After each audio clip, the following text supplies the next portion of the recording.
சிம்பிளான ஒரு கீரை பொரியல் பார்க்கலாம்.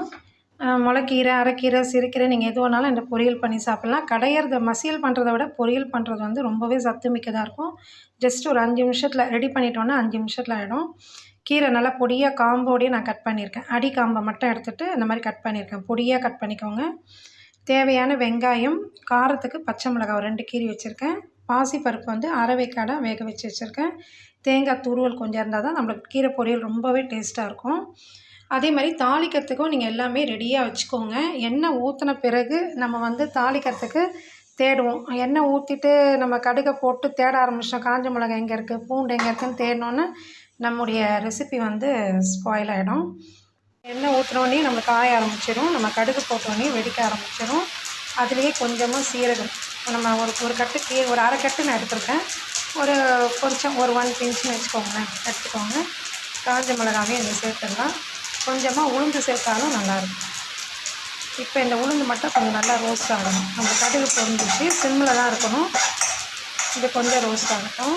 இப்போ வந்து நம்ம பொடியாக கட் பண்ண வெங்காயம், பூண்டு வந்து நல்லா இடிச்சிட்டு சேர்த்துக்கோங்க. எந்த பூண்டு இல்லை, கண்டிப்பாக பூண்டு போடுங்க, டேஸ்ட் இருக்கும்.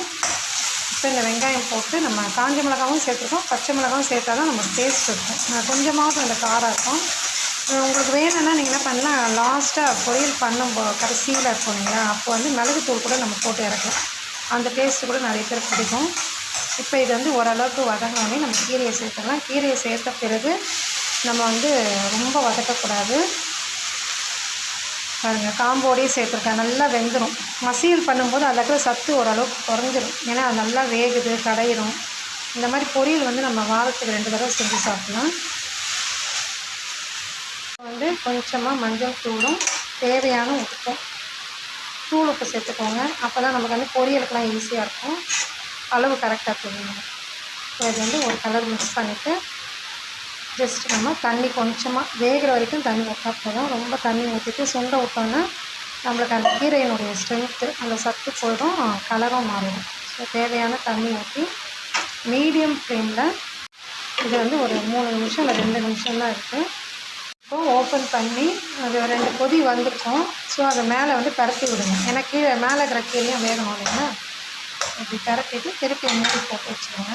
இப்போது கீரை நல்லா வந்து ஆல்மோஸ்ட் வெந்துடுச்சு. இப்போ நம்ம பாசிப்பருப்பு சேர்த்துக்கலாம். பாசிப்பருப்பு வந்து ரொம்ப வேகக்கூடாது. ஓரளவுக்கு நான் கையில் வந்து நம்ம இது அழுத்தினா அழுந்துற மாதிரி ஓரளவுக்கு தான் வேகணும். இப்போ இதை சேர்த்துட்டு ஒரு மிக்ஸ் கொடுத்துருங்க. சூப்பரான கீரை பொரியல் இது. நல்லா டேஸ்ட்டாக இருக்கும். இது வந்து சுட சுட அப்படியே சாப்பிட்லாம். நம்ம ஒரு தட்டில் வச்சு நல்லா சூடாக இருக்கும்போது சாப்பிட்டுக்கலாம். பீன்ஸ், கேரட் பொரியல் இதெல்லாம். மிளகு வந்து ஒரு அரை டீஸ்பூன் நான் சேர்த்துக்கிறேன். நல்லா டேஸ்ட்டாக இருக்கும், ஹெல்த்தியாகவும் இருக்கும். அவ்வளோதான், நம்முடைய சூப்பரான கீரை பொரியல் ரெடி ஆகிடுச்சு. கண்டிப்பாக நீங்களும் ட்ரை பண்ணுங்கள். நம்ம அடுத்த வீடியோவில் பார்ப்போம். தேங்க்ஸ் ஃபார் வாட்சிங்.